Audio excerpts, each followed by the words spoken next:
dia! Bom dia, povo de Deus, graça e paz. Sejam bem-vindos a mais uma aula da Escola Dominical. Deus te abençoe, obrigado pela tua companhia. Que bom que você está aqui com a gente. Que bom que você escolheu esse tempo para ouvir a palavra do Senhor, ser ministrado pelo Senhor, pelo Espírito Santo de Deus.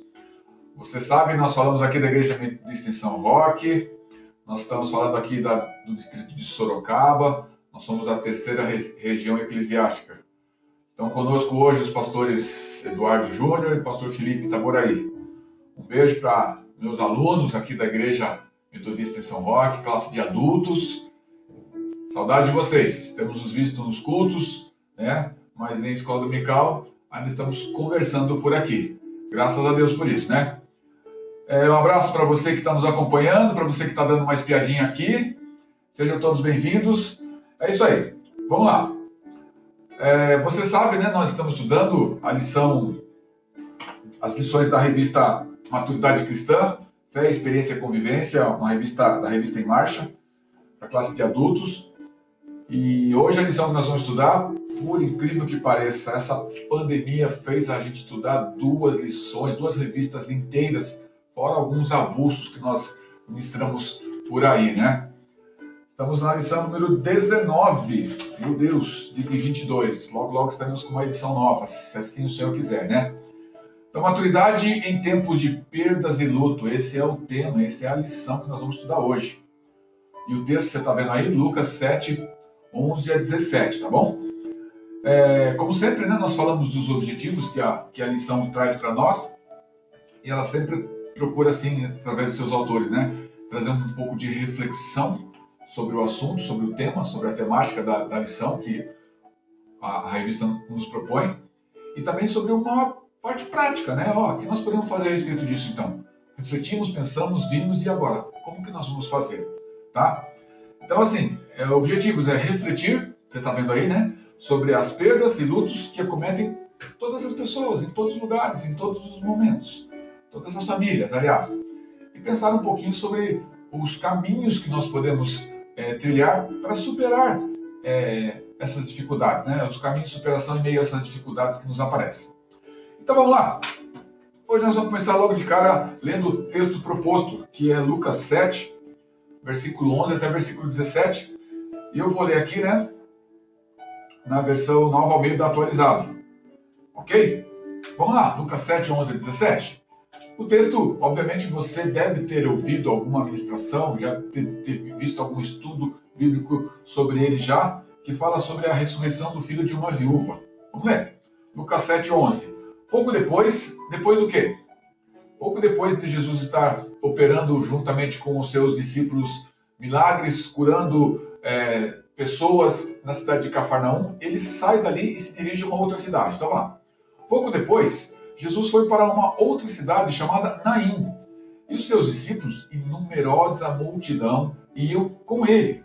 Ao aproximar-se do portão da cidade, eis que saía o enterro do filho único de uma viúva. E grande multidão da cidade ia com ela. Ao vê-la, ao ver a mulher, o Senhor se compadeceu dela, se dirigiu a ela e lhe disse: não chore. Chegando-se, tocou no caixão e os que o estavam carregando pararam. Então Jesus disse: jovem, eu ordeno a você, levante-se. O que estava morto sentou-se e passou a falar, e Jesus o restituiu à sua mãe. Todos ficaram possuídos de temor e glorificavam a Deus, dizendo: grande profeta se levantou entre nós. Deus visitou o seu povo. Esta notícia a respeito de Jesus se espalhou por toda a Judéia e por toda aquela região. Aqui a gente se depara com um fato, né, nesse texto bíblico, nesse acontecimento. Não é uma parábola, não é uma história, é um fato que virou história. Mas Jesus, de fato, àquela época, né, anos 28 mais ou menos, 30 mais ou menos, ele ressuscitou o filho dessa viúva. Então, quando você vai falar dessa parábola de Jesus, não, isso não é uma parábola, isso é um fato, um acontecimento. Então aqui a gente se depara com um fato, com um acontecimento. E que fato, que acontecimento é esse? Jesus está chegando na cidade. Ele está vindo com os discípulos e também, segundo o texto bíblico, acompanhado de uma de uma grande multidão, vindo de onde, como eu falei, da cidade de Cafarnaum. Eles tinham andado mais ou menos 52 quilômetros de Cafarnaum até a cidade de Naim. Como o texto narrou para a gente, ao entrar na cidade, as portas da cidade, né, chegando na entrada da cidade, eles se deparam então com um enterro que estava saindo, em sentido contrário, saindo da cidade então. O que a gente encontra nesse texto que podemos destacar como tradição judaico-cristã? Vamos dar uma olhadinha nisso aí? A cidade que Jesus chegou é uma cidade chamada Naim. Mais para o final da lição, eu vou falar especificamente da cidade de Naim. Mas Naim, que em hebraico significa aldeia da consolação, ou lugar da alegria, do consolo, tá certo? Está localizada no sopé do Monte Tabor. Era uma vila muito pobre, a cidade de Naim, formada por pequenos agricultores que naquela época então viviam de plantações da oliveira, né, da azeitona, cultivo do trigo, plantação de uvas, figos e da criação de animais nas encostas da montanha. Como eu disse, Naim ela está distante apenas 52 quilômetros de Cafarnaum, o que eles chamavam de um dia de caminhada. Para você ter uma ideia, né? Hoje nós estamos em São Roque, a cidade de São Paulo fica distante de São Roque exatamente 50 quilômetros. Estou falando a divisa, dependendo do lugar que você for em São Paulo, é mais longe, mas a divisa do centro de São Roque, da cidade de São Roque para ali a Raposo Tavares, é 50 quilômetros mais ou menos. Então, essa distância eles chamavam de um dia de caminhada, mas obviamente essa e outras indicações de distância eram muito subjetivas, pois variavam, né? Variavam de pessoa para pessoa. E certamente não serviam como medidas de distância exatas. Uma curiosidade bíblica só apenas a respeito disso, tá? Mas assim, como era a situação, então, como tradição judaico-cristã que nós estamos vendo aqui, como era a situação da mulher, ou da viúva, né, no tempo de Jesus? Ser uma mulher é muito difícil ainda nos dias de hoje, mas ser uma mulher israelita na época de Jesus, no tempo de Jesus, era algo de grande discriminação. E essa discriminação, ela não era assim, vamos dizer assim, de graça. Vinha carregada de instrução, vinha carregada de costumes que eram desde as leis do Antigo Testamento. E era uma tradição imposta, como estou dizendo aqui, pelos costumes judaicos e pela lei escrita nos livros sagrados, né, no Pentateuco, e que tinha chegado, que chega até os dias de Jesus, essa tradição, esses costumes. E era tão forte, né, essa tradição que João relata em seu livro um episódio bem conhecido nosso, né, que é quando Jesus vai à cidade de Samaria e encontra ali à beira do poço a mulher samaritana. E ela se encontra com Jesus. Aqui uma sacadinha, né? Será que ela se encontra com Jesus? Ou Jesus vai lá exatamente para se encontrar com ela? Guarda isso. Como a gente está falando um pouco sobre a condição da mulher nos tempos de Jesus, a nossa atenção, nosso foco nesse texto da mulher samaritana vai ficar somente em como os seus discípulos eles se admiraram, eles ficaram surpresos, eles se assustaram quando voltaram da cidade, porque eles foram buscar comida, né? E ao retornarem da cidade, eles encontraram Jesus conversando, falando com uma mulher. A admiração, o susto, o impacto, né, que foi tão grande que, segundo o texto, nenhum deles disse qualquer palavra. Ficaram simplesmente assustados. Vamos dar uma olhadinha nisso? Está no livro de João, capítulo 4, os versículos, essa passagem, todo o capítulo 4, tá certo? Mas nós vamos ler só o versículo 27, que fala a respeito desse espanto por parte dos discípulos. Lembrando assim, né, que semana passada, o pastor Felipe, nós estamos falando hoje aqui do dia 4 de julho, né, domingo de ceia, graças a Deus, mas na semana passada o pastor Felipe, 4 de julho de 2021, para você se situar no tempo, tá bom? Esse vídeo vai ficar passando bastante tempo aí. O pastor Felipe, domingo passado, falou a respeito desse texto, ministrou sobre esse texto, né, a respeito da adoração, como é a verdadeira adoração, o que Deus espera de verdadeiros adoradores, de verdadeiras adoradoras. Mas só para ficar com o espanto, então, o susto, o impacto do discípulo, né, o versículo 27 do capítulo 4 de João diz assim, naquele momento que Jesus estava conversando com a mulher, chegaram os discípulos de Jesus e se admiraram ao vê-lo falando com uma mulher. Mas nenhum deles perguntou, o que você está querendo? Ou, por que o Senhor está falando com ela? Essa atitude dos discípulos, ela pode refletir, então, se a gente estudar um pouco o texto, duas coisas.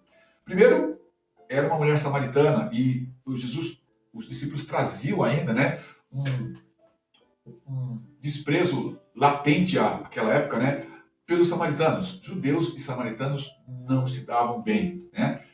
E o nosso destaque aqui, para essa lição, ele não vai pegar nessa questão judeu-samaritano, na discussão latente, a inimizade que existia entre esses povos, essas tribos, ou essas regiões. Mas só no que a gente pode entender assim, que essa atitude dos discípulos, ela pode soar como uma atitude machista, né? Com relação às mulheres. Mas não há nada de errado, ou não havia nada de errado para aquela época, essa atitude. Há que se lembrar também que a constituição familiar daquela época, ela era de estrutura patriarcal. Como era isso? O poder da família na sociedade, no âmbito da religião, se concentra nas mãos dos homens, né? Cujo valor, cuja opinião, cuja decisão prevalece, né? Enquanto a mulher é discriminada e subordinada a eles, aos homens. Se viam, então, com relação às mulheres, muitas coisas ruins dentro da sociedade judaica. Por exemplo, no templo de Jerusalém, elas tinham um lugar definido, permaneciam somente no pátio das mulheres. Quando criança, até os 12 anos, a mulher aprendia todos os trabalhos domésticos e era propriedade do seu pai. A sua educação era diferente das mulheres, era diferente da que recebiam os seus irmãos, se fossem homens, obviamente. Tá? Seu casamento era decidido por seus pais, muitas vezes sem o seu conhecimento e quase sempre sem o seu consentimento. Não se tratava, portanto, de uma união romântica, mas sim de um acerto entre algumas famílias, entre as famílias, para casamento. Na época do casamento, era vendida essa mulher para o seu noivo com o recebimento de dotes. O sustento da casa era trazido pelo trabalho do marido, e sem trabalhar e fora de suas casas, elas não estavam de forma alguma preparadas, prontas para sobreviver economicamente sem o seu marido. Presta atenção, estamos falando de uma viúva. A história de uma viúva. E a sociedade não estava preparada para isso. A viuvez, assim como a esterilidade naquela época, era como que qualquer coisa vergonhosa e condenável. Em caso de falecimento, então, do marido, as mulheres não podiam herdar os seus bens, os bens do marido, pois o território de Israel ele estava distribuído pelas suas tribos, que a lei tentou preservar, e poderia ser que a mulher fosse de uma outra tribo diferente da tribo de seu marido. Então, a herança voltava para a tribo e não ficava com a mulher. Isso é a lei do levirato, né? A viúva, se não tivesse pelo menos um filho que pudesse herdar as terras do seu pai, ela continuava, de certa maneira, ligada ao seu falecido marido, e deveria esperar, olha só, né, que algum dos seus cunhados, irmãos de seus maridos, começando do mais velho até o mais novo, a tomasse como mais uma de suas mulheres em respeito à memória do seu irmão falecido. Isso está lá em Deuteronômio 25, 5 a 10, depois você confirma, você lê um pouco sobre isso lá, tá bom? Então, só depois dos seus cunhados, vejam só depois dos seus cunhados a rejeitarem, e depois de cumpridos os rituais que constam no texto de Deuteronômio, que você vai ler depois, né, capítulo 25, é que ela poderia tentar um novo casamento. Por isso tudo, a expressão que aparece no texto de Lucas 21 e de Marcos 12, quando fala a respeito da oferta da viúva pobre, nesse contexto cultural, a gente pode pensar e ter quase certeza, né, imaginar que se tratava de fato de uma viúva que não tivesse filhos, nem cunhados que a sustentassem, que a receberam, e nem quaisquer outros meios de subsistência, sendo dependente totalmente de esmolas, de doações das pessoas. E pobre, portanto, literalmente no sentido literal da palavra, tá bom? Pode ler isso em Lucas 21, né? Tá aí os textos de Marcos capítulo 12. É mostrado para nós, através da Bíblia, que as viúvas, elas têm, e aí está uma relação de textos ainda do Antigo Testamento, para você, perdão, para você dar uma olhada,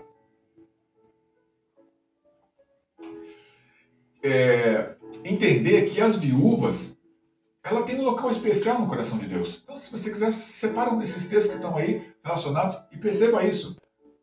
E reforça para mim, né, e penso eu, que todas essas passagens do Antigo Testamento, elas esclarecem para nós, né, o quanto as viúvas, juntamente com os órfãos, né, e os estrangeiros, sempre aparecem viúvas, órfãos e estrangeiros, estão no coração do Senhor.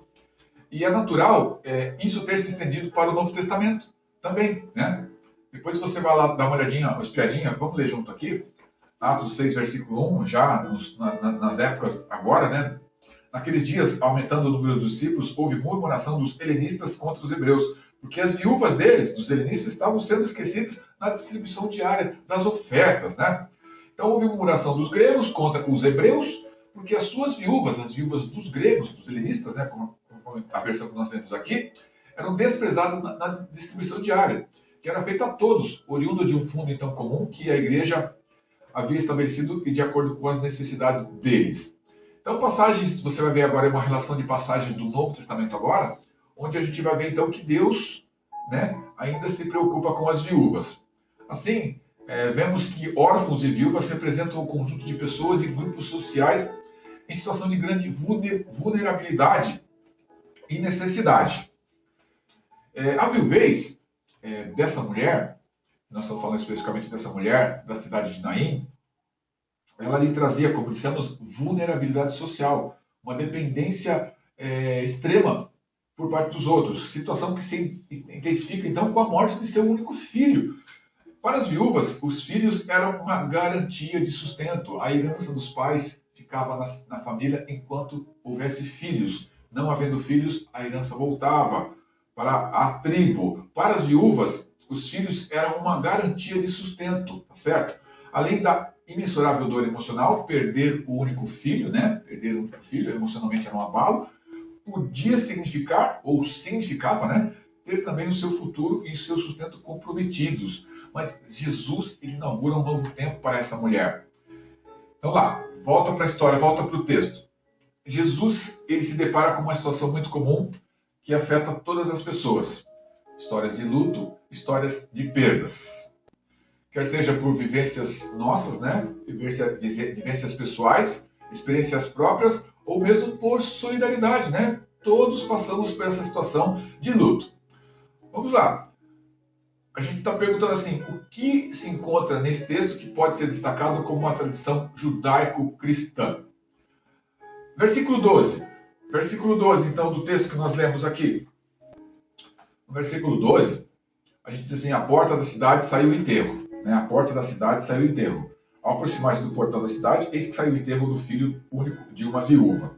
Então, se a gente vê, na época de Jesus, os enterros aconteciam fora da cidade, porque os mortos eram considerados impuros. Isso está registrado lá em Números 19, 11 e 16, você pode checar depois na sua Bíblia. Os funerais contavam com a presença de mulheres, olha só, carpideiras, olha só, que legal, contratadas para chorar. E com músicos, Mateus 9, 23 diz isso, né, que puxavam o cortejo. Né? Então, bom, vamos lá. Dupla perda, duplo sofrimento. Então, a vida dessa mulher foi tristemente marcada por perdas e por sofrimento. Perder o marido e ter de cuidar do filho sozinha certamente foi um choque lacerante, doloroso, apavorante para essa família, essa pequena família. Mas depois de passar por todas as dificuldades, perder também o filho deve ter sido um golpe fatal, né, para o coração daquela mulher ou dessa mulher. Como dissemos, além de ser um momento devastador para uma mãe, perder o filho naquele tempo também significava que ela não teria ninguém para sustentar na sua velhice. Com a morte do filho, a viúva de Naim estaria totalmente desamparada, perderia tudo. Quando viu a viúva, então, Jesus teve muita compaixão dela e a consolou.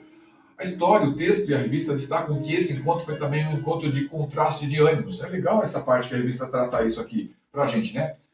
Como assim, contraste de ânimos? De um lado, uma multidão alegre, pelo que presenciaram com Jesus em Cafarnaum, e que seguiu, e que caminhou, que andou com Jesus, esses 52 quilômetros aproximadamente, de Cafarnaum até a cidade de Naim, alegrando-se, felizes por aquilo que viram Jesus fazer lá.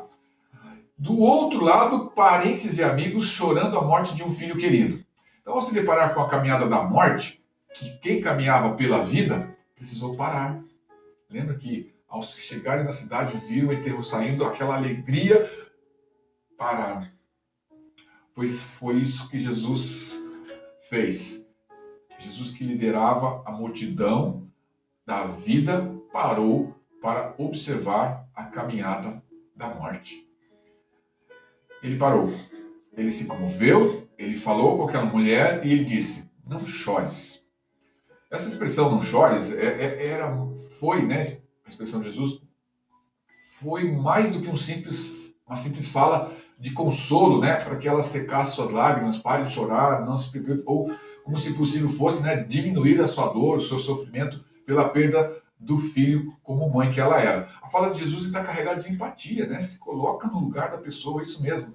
O texto, no versículo 13, diz que ele se comoveu e se encheu de íntima compaixão pela situação dessa mulher. Em um lance, né, em um rompante, em um momento, um instante, Jesus ele entende a vida daquela pobre viúva.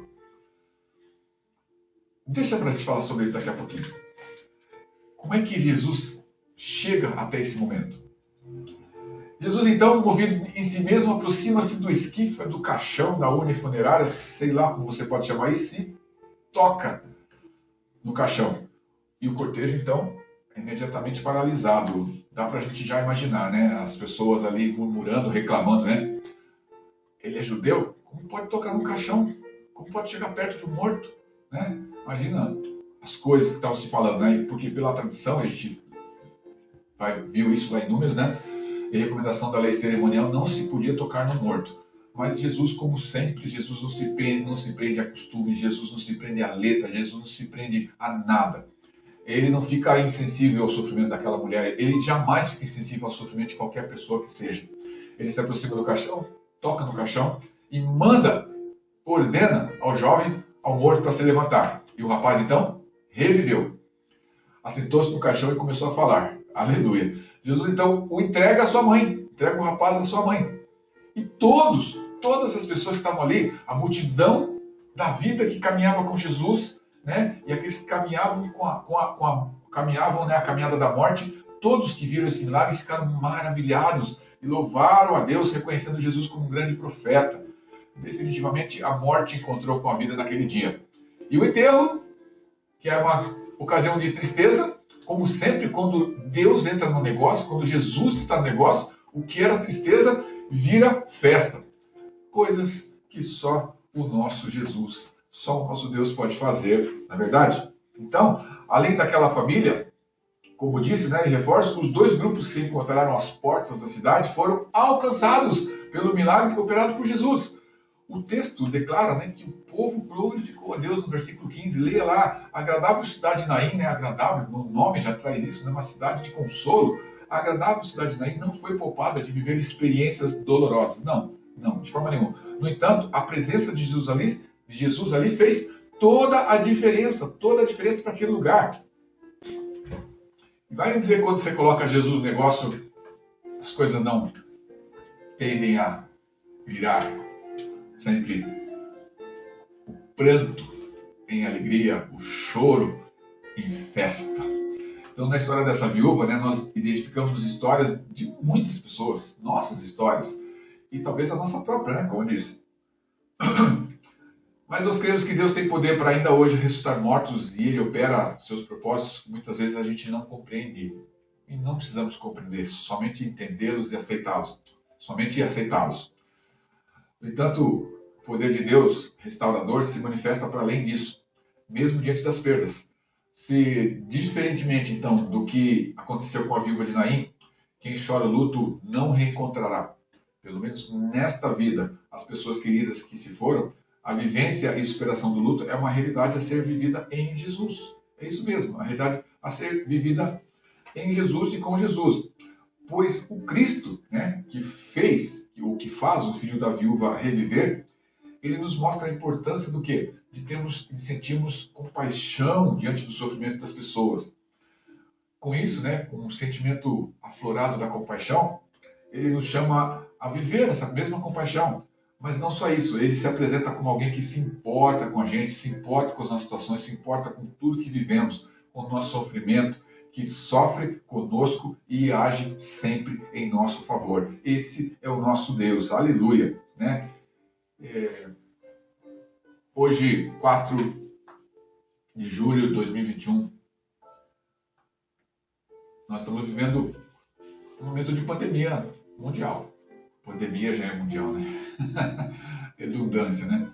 momento de pandemia. E essa lição foi escrita, obviamente, pelos seus autores no meio desse tempo de pandemia. E não é intenção do autor, nem nossa, né, esgotar esse tema do luto, nem das outras perdas emocionais que a pandemia, que as experiências têm trazido, têm colocado na família de várias pessoas, né, próximos da gente, amigos, parentes mesmo, né. Nada se compara à perda das vidas humanas. Esta é uma dor profunda mesmo, né, e deve ser tratada de forma diferenciada. E talvez a história o autor da lição está colocando isso, né? Talvez a história do filho da viúva até nem seja a mais apropriada para tratar do tema, né? Tendo em vista que ela recebeu o seu filho de volta. Ela teve o seu filho devolvido à vida por Jesus. Isso só acontece quando faz parte do plano de Deus. Faz parte do plano de Deus. A maioria das pessoas que perderam ou ao perderem entes queridos precisam encontrar formas de superar o luto e de seguir adiante. Lembra que eu falei que são dois os objetivos da nossa lição? Sempre, né? Refletir um pouco sobre a situação e trazer formas de superar o luto e seguir adiante. Então vamos lá. Que lições podemos tirar disso tudo? Que lições nós podemos tirar disso tudo? Vamos lá. Primeira lição, obviamente, ninguém está livre das perdas e do luto. Tá bom? A mulher já havia perdido seu marido, agora era seu filho. Toda perda na família é difícil, é dolorosa, pois acredite, né? É uma parte de nós que se vai. Identificações, afetos, lembranças, memórias, o que essa pessoa que se foi significava socialmente para nós, né? Pode ser que não seja um parente próximo, mas dentro da sociedade, o que significava para a gente. É nisso que a gente é atingido quando a gente perde, né? Quando a morte chega. Mas a nossa fé em Deus, ela não nos impede de experimentar dores e sofrimentos. Mas o processo de luto, mais uma vez, estou reforçando aqui, ele pode variar de um para o outro, mas existe em todas as pessoas. Superar a dor da separação e da saudade é uma necessidade. E o Senhor nos desafia a ter, diante dessa situação, bom ânimo.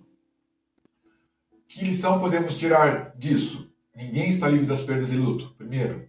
2. Expressar a nossa dor. Sim, de fato, de verdade, né? Devido às perdas que sofreu, aquela mulher, quando Jesus encontrou com ela estava chorando. Isso mesmo. Cada pessoa enfrenta, então, o luto e a dor de uma forma diferente. E aí que eu digo, né? Então, uma rede de apoio se torna fundamental para que isso aconteça, para que essa dor, essa forma, esse luto possa passar de maneira diferente. Algumas atitudes são importantes no processo para nós superarmos o luto.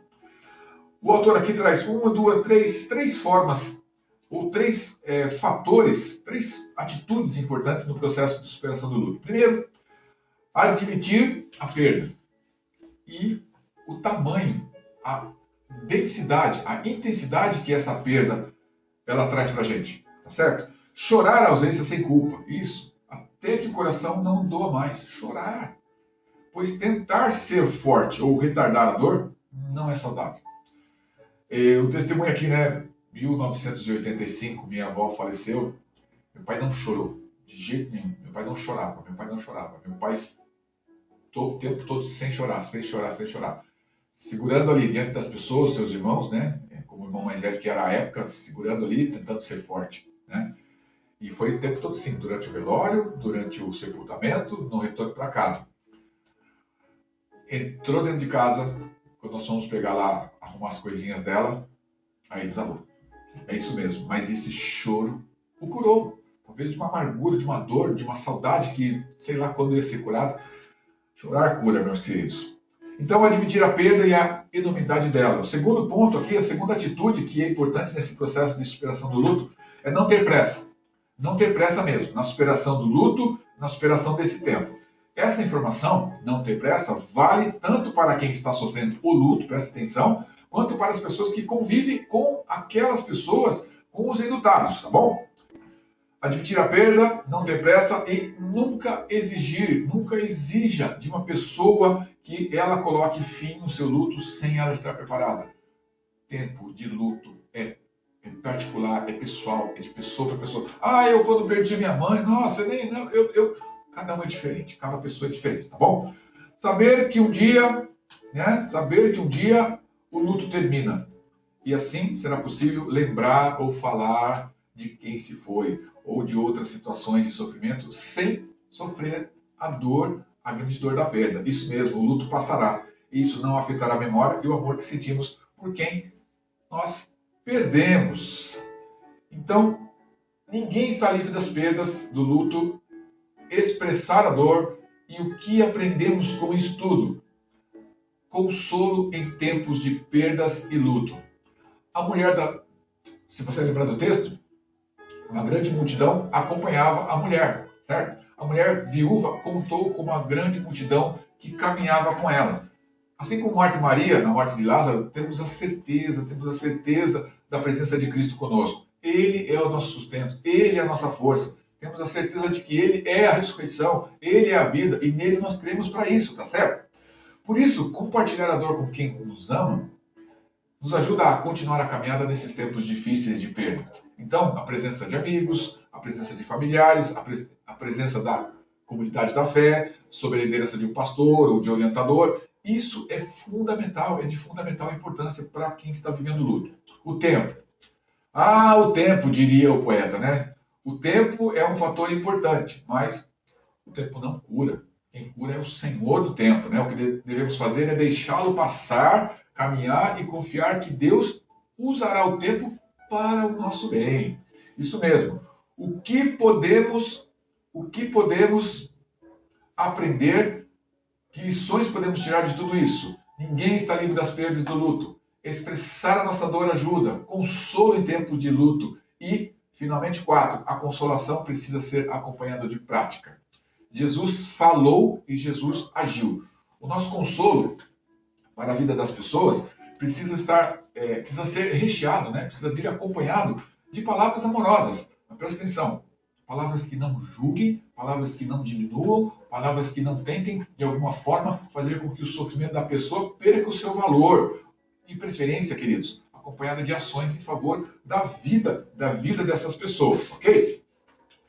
E além das palavras certas, podemos pensar em ações, né? Que podem melhorar a situação da pessoa que está passando pelo luto. Isto implica doação de si, né? Gastar um tempo, estar junto com a pessoa, mobilização de redes de apoio, se for o caso, investimento de tempo e recursos para que essa pessoa tenha a possibilidade de superar e de continuar, de seguir adiante. Isso mesmo. Mais uma vez, atenção.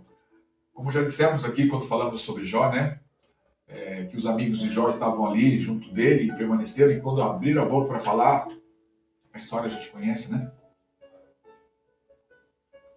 Então, como nós falamos a respeito de Jó, a tua companhia em silêncio e ao lado, às vezes é mais importante do que frases soltas, aleatórias, frases prontas do tipo assim, é assim mesmo, foi melhor assim, ele descansou. Às vezes não precisa falar isso, né? A pessoa às vezes não estava preparada para a separação. Não sei. Às vezes ela não tinha entregue a pessoa ainda, a vida daquele que se foi, para o Senhor, né? Assim como Jesus agiu, como nós podemos agir? Então, a parte prática, né? Atitudes, ações práticas que ajudam na superação do processo de luto. Não devemos temer falar a respeito sobre a pessoa que nos deixou de forma nenhuma. É bom reviver momentos marcantes que vivemos com essa pessoa, conversar sobre a pessoa com outras pessoas. E se você tiver fotos, rever fotos, tá certo? Da pessoa que se foi. Sim. Então, meus queridos e queridas, diante das perdas e dos lutos, consolando ou recebendo consolo, nós podemos experimentar o poder restaurador de Jesus, que faz novas todas as coisas, e que esse poder restaurador, e que Jesus pode sim transformar o pranto em riso. Creia nisso. É em Cristo que encontramos esperança para a superação do luto e o consolo para as dores que vêm dessas perdas. Ele, né, Jesus, em meio às nossas perdas, nos traz alento, nos traz força, nos traz para prosseguirmos em nossa jornada. Ele nos ensina a viver nossas alegrias e nossas tristezas. Para concluirmos, então, já que ele nos ensina a viver nossas alegrias e tristezas, a família sofre perdas, todos sofrem perdas, nós sofremos perdas. Todo luto é doloroso porque representa a perda de praticamente de uma parte de nós que se vai, né? De uma parte de nós mesmos. E esse é um dos momentos mais difíceis na vida, no seio familiar. Então, nos momentos de perda, Deus semeia entre nós a esperança na vida que continua. Precisamos continuar a vida. Jesus se colocou diante da dor daquela mulher, a consolou, a animou. Ela, ao se abrir à consolação, ao receber, ao ser receptiva às palavras de Jesus, ela teve sua vida transformada. E hoje essa esperança está em Jesus e no consolo que Deus continua ainda a nos oferecer de graça, por meio do apoio. Nossos irmãos, nossas irmãs, que são nossos irmãos e nossas irmãs em Cristo Jesus.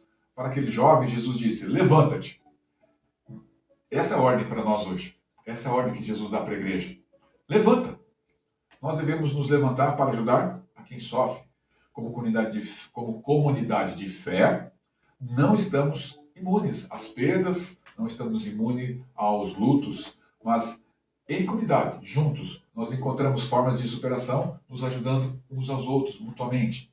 Deus, que caminha conosco, nos ajuda a superar a dor, nos dá forças para prosseguirmos. E também, além de forças para prosseguirmos, Deus nos dá sustento, Deus nos dará condições para animar, trazer ânimo à alma das outras pessoas também. Assim, por mais que não entendamos algumas situações e circunstâncias, Deus tem um propósito. Acredite nisso. Para cada uma dessas situações que acontecem, que vem sobre as nossas vidas. E acreditem, nada foge do controle do nosso Deus. Afinal de contas, uma situação inicialmente desesperadora, que nós vimos aqui no texto, serviu como a primeira grande amostra do ministério de Jesus. Para mostrar o quê? Que Ele é Senhor da vida, Ele é Senhor da morte. Apocalipse 1, versículo 17. Não tenha medo, disse Jesus. Eu sou o primeiro e o último, e aquele que vive. Estive morto, mas eis que estou vivo pelos séculos dos séculos, e tenho as chaves da morte e do inferno. Aleluia. Amém? Para concluir a conclusão, então, meus queridos. Esse é o problema de pastor, né? O pastor fala assim, estou finalizando, mas enquanto você não tirar o microfone da mão dele, ó Senhor. Para concluir, então, a conclusão. Já faz uns 10 minutos que eu falei que estava concluindo, né? Lembra que eu disse no início? Será que Jesus não foi propositadamente a esta cidade ou esta vila só para este encontro? Será que Jesus não foi a Samaria só para encontrar aquela mulher? Será que Jesus não saiu de Cafarnaum só para ir para essa cidade e encontrar essa viúva? Será que ele não recebeu nenhuma ligação, ou um chamado, ou um pedido de ajuda? Será? Vamos ver então. Segundo um estudo de um professor aqui das Escrituras Antigas, ele é da Universidade de Brigham Young, o nome dele é Kate J. Wilson, você pode pesquisar depois aí um pouquinho sobre ele. No seu estudo ele diz assim, e eu entendi como válido a gente compartilhar isso, tá? Naim era um vilarejo agrícola na época de Jesus. A cidade propriamente dita de Naim, ela fica fora do caminho mais trilhado. Seu acesso se limitava a uma única e pequena estradinha. Naim não levava a lugar nenhum. Naim não era terra de passagem para, como dizemos aqui, né? Estou em São Roque, quero ir para São Paulo, tenho que passar por Vargem Grande, Cotia, se eu for pela Raposo Tavares. Estou em São Roque, quero ir para Sorocaba, tenho que passar por Mairink, Alumínio, se eu quiser ir pela Raposo Tavares. Se eu quiser ir pela Castelo, tenho que passar por Araçariguama para ir para São Paulo. Naim não era uma cidade de passagens. Jesus estava em Cafarnaum e no dia seguinte, pá! Aparece Jesus lá em Naim com uma multidão de pessoas. Vamos entender essa pressa de Jesus? Cafarnaum fica no norte do Mar da Galileia, a 180 metros abaixo do nível do mar. Naim fica a aproximadamente 50 quilômetros, eu falei 52, né? A sudoeste de Cafarnaum, a 200 metros acima do nível do mar. São 380 metros de diferença. Cafarnaum, 180 abaixo, Naim, 200 metros acima do nível do mar. Presta atenção. Essa viagem de um dia exigiu, portanto, uma árdua subida a colina acima para se chegar à cidade. Uma serra, diria eu. Para caminhar de Cafarnaum a Naim, seria necessário ao menos 1 ou 2 dias de viagem, normalmente 50 quilômetros, serra acima, morro acima. Conta-se que o professor está contando aqui, né, que um grupo de alunos do centro de Jerusalém, da mesma universidade, né, que ele participa, levou 10 horas para percorrer a pé esse trajeto. Hoje, atualmente, Cafarnaum, Naim, 50 quilômetros. Numa estrada pavimentada nos dias de hoje. 10 horas. Isso significa que Jesus deve ter precisado acordar bem cedo ou até caminhado durante a noite para interceptar, encontrar a procissão, o enterro, bem ali na porta da cidade. Detalhe que a Bíblia fala no dia seguinte. Onde que a gente quer chegar com esse relatório? Onde podemos chegar com esse relatório, Dário? Jesus, de alguma forma, sentiu profundamente, antecipadamente, a desesperadora situação daquela mulher. Pode ser que ela tivesse perdido o filho no dia anterior ou nos dias anteriores. Pode ser que o velório, como era costume na época, durar alguns dias.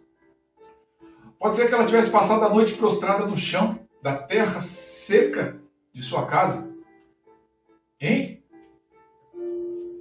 oração. Olha só. Implorando a Deus, implorando ao nosso Pai, implorando ao Pai Celestial que lhe dissesse o motivo por que ela estava vivendo aquela situação.